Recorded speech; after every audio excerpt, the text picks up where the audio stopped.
PH scale. लेकिन pH scale पढ़ने से पहले हम देखेंगे पीएच क्या है। पी से मुराद है negative log, P means negative log, negative log, और एच से मुराद है हाइड्रोजन आयन, हाइड्रोजन आयन का मोलर कंसंट्रेशन, इन ब्रैकेट्स को कहते हैं मोलर कंसंट्रेशन। तो negative log of hydrogen ion molar concentration is called pH. अब P से मुराद है नेगेटिव लॉग और H से मुराद है negative log of hydrogen ion concentration.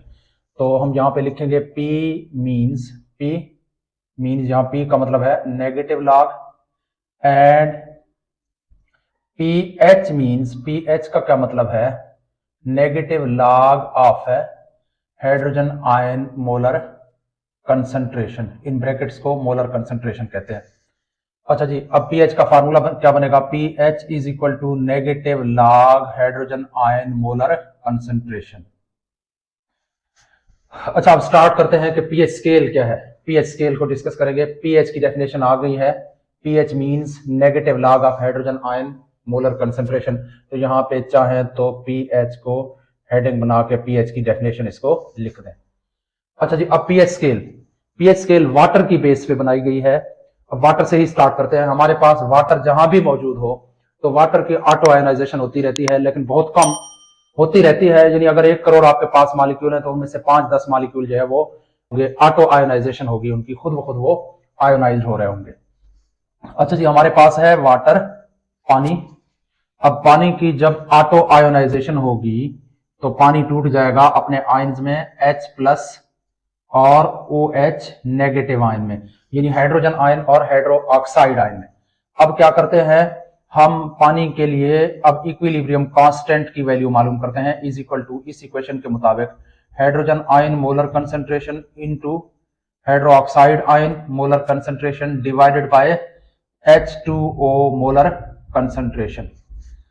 अब KC, इस H2O को हम यहां पे लेके आएंगे, KCH2O यानी वाटर के molar concentration is equal to H positive ion molar concentration into hydro oxide ion का मोलर कंसंट्रेशन।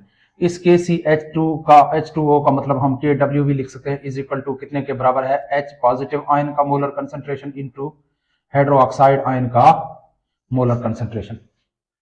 अच्छा जी, अब जब पानी की आयोनाइजेशन होती है तो 25 डिग्री सेंटीग्रेड पे इस H positive ion molar concentration और hydro oxide ion molar concentration दोनों की जो मिकदारें हैं वो 1.0 क्रॉस 10⁻⁻14 होते हैं at 25 degree centigrade, 25 degree centigrade के ऊपर।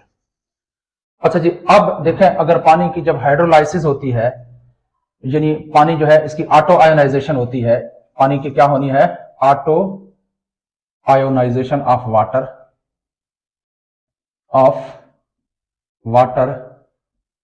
occurs as,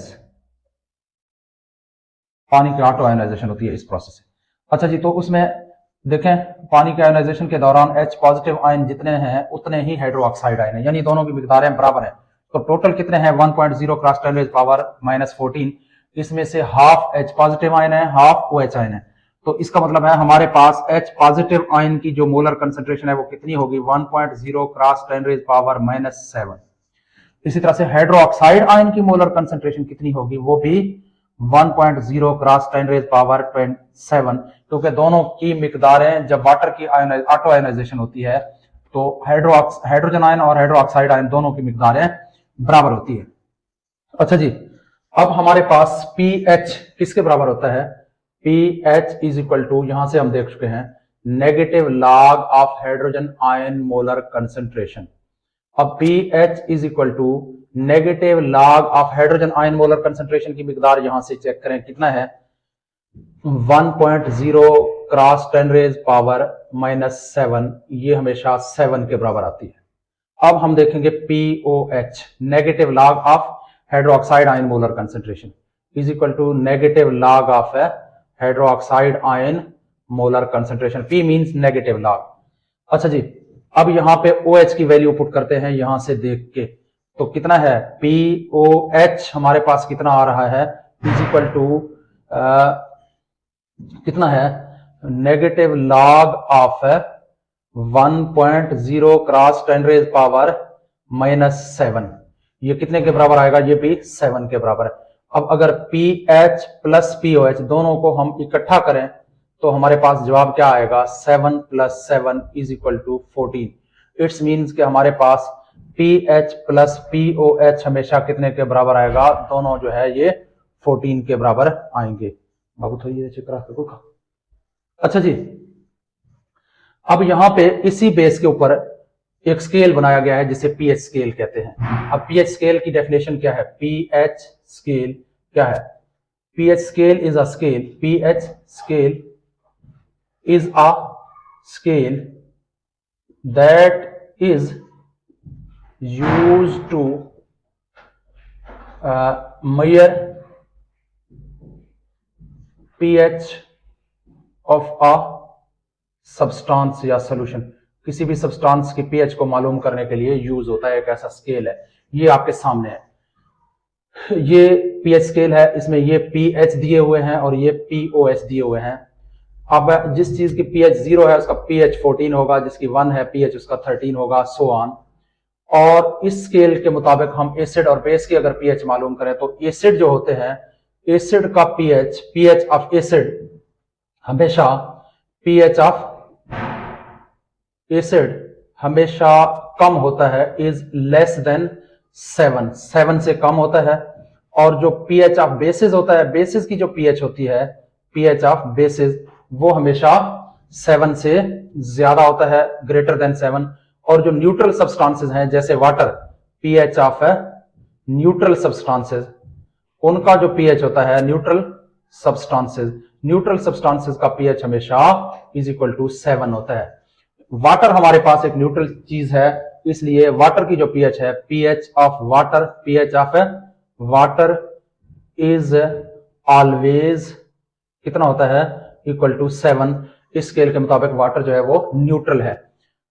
अच्छा जी, क्योंकि वाटर में H और OH आयन की कंसंट्रेशन इक्वल होती है, इसलिए वाटर हमेशा न्यूट्रल होता है, उसका पीएच जो है वो हमेशा 7 है। तो जितने भी चीजें जिनका पीएच 7 होगा वो हमेशा न्यूट्रल होंगे, जिनका पीएच 7 से कम होगा वो एसिड्स होंगे, और जितना कम होगा वो उतना ही स्ट्रांग एसिड होगा। यानी पीएच 1 वाला जो सोल्यूशन है वो पीएच 2 वाले सोल्यूशन से ज्यादा स्ट्रांग एसिड है। और इसी तरह से जैसे जैसे पीएच इंक्रीज होगी एसिडिक कैरेक्टर उतनी ही कम होती जाएगी, डिक्रीज होती जाएगी। और इसी तरह से बेसिस जो है उनका पीएच हमेशा 8 या 8 से ऊपर ही होता है, और स्ट्रांग बेसिस का पीएच हमेशा 9 से ऊपर ही होता है। बहुत स्ट्रांग का जो है वो 11 से ऊपर होता है, स्ट्रांग बेसिस का। तो यहाँ पे हमारा आज का टॉपिक जो है पीएच स्केल एंड होता है, लेकिन एंड पे हमने देखना है uses of pH, uses of pH scale, pH scale के यूजेस, इसको हम कहां यूज करते हैं। नंबर 1, किसी भी सोल्यूशन की एसिडिटी या बेसिसिटी को चेक करने के लिए, टू चेक एसिडिक और basic character of a solution, character of a solution. किसी भी सॉल्यूशन को चेक करने के लिए कि ये एसिड है या बेस है, हम पीएच स्केल यूज करते हैं। नंबर 2, इसको और हम यूज करते हैं मेडिसिन बनाने के लिए, used in medicine culture, medicine बनाने के लिए इसको यूज किया जाता है। तो इस तरह से पीएच के ये हमने यूजेस देखे। इसके यूजेस जो है 2 नंबर का क्वेश्चन हमेशा पूछा जाता है, काफी इंपॉर्टेंट है।